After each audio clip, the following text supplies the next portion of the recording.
আসসালামু আলাইকুম রহমতুল্লাহি ওয়া বারাকাতুহু। আজকে আমরা হযরত আলী রাদিয়াল্লাহু তাআলা আনহুর মুবাহালার ঘটনা সম্পর্কে আলোচনা করব।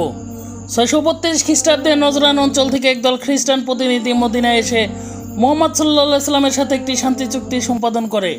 আলোচনাকালে তারা ঈসা আলাইহিস সালামের স্বরূপ নিয়ে প্রশ্ন তোলে, তিনি মানব না ঐশ্বরিক সত্তা? এই ঘটনার প্রেক্ষিতে কোরআন মাজিদে সূরা আলে ইমরানের 61 নং আয়াত নাজিল হয়, যাতে মুহাম্মদ সাল্লাল্লাহু আলাইহি সাল্লামকে নির্দেশ দেওয়া হয় তার বিরোধীদের মুবাহালা পারস্পরিক অভিশাপের মাধ্যমে সত্য নির্ণয় করার আহ্বান জানাতে, বিশেষ করে যখন বিতর্ক অচল অবস্থায় পৌঁছায়। যদিও শেষ পর্যন্ত খ্রিস্টান প্রতিনিধি দল এই চ্যালেঞ্জ গ্রহণ করে থেকে বিরত থাকে, তবুও মুহাম্মদ সাল্লাল্লাহু আলাইহি সাল্লাম মুবাহালার জন্য নির্ধারিত স্থানে উপস্থিত হন। তার সঙ্গে ছিলেন আলী রাদিয়াল্লাহু তাআলা আনহু, তার কন্যা ফাতেমা এবং তাদের দুই পুত্র হাসান ও হুসাইন।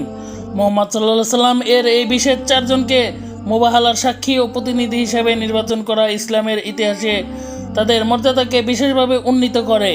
শিয়া ইসলামের ব্যাখ্যা অনুযায়ী কোরআনের এই আয়াতে আমাদের নিজেদের শব্দগুচ্ছ দ্বারা যদি আলী রাদিয়াল্লাহু তাআলা আনহু ও মুহাম্মদ সাল্লাল্লাহু আলাইহি সাল্লামকে নির্দেশ করা হয়ে থাকে, তবে তা প্রমাণ করে যে আলী রাদিয়াল্লাহু তাআলা আনহু কোরআনের দৃষ্টিতে নবীদের সমতুল্য ধর্মীয় মর্যাদার অধিকারী ছিলেন। নাউযুবিল্লাহ।